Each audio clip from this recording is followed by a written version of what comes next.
Il y a un risque bactériologique lorsque la population ou les soignants sont exposés à des agents pathogènes qui sont liés au bioterrorisme ou à des maladies émergentes. Dans le cas des agents pathogènes liés au bioterrorisme, nous retrouvons par exemple le charbon, les bactéries de la peste, de la tularemie, de la brucellose, les agents de fièvre hémorragique virale, les virus de la variole, la toxine botulique, etc. Dans le cas des agents de maladies émergentes, il y a par exemple le SRAS, le Covid-19, les grippes, et ces agents pathogènes peuvent entraîner des syndromes infectieux, des épidémies, voire des pandémies.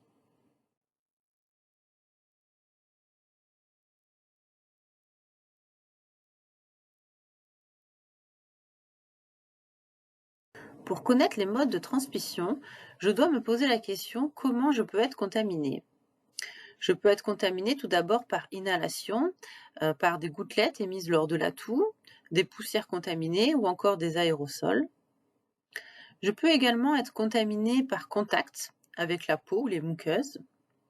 Je peux également être contaminé par la projection d'eau sale dans les yeux, ou encore par le port des mains contaminées au visage ou aux yeux.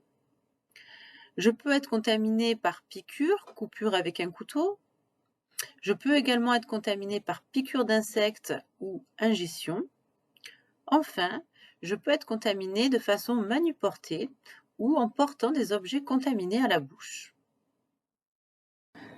Le risque est permanent pour le personnel soignant et donc il faut que les moyens de protection pour le personnel soient adaptés au niveau de risque.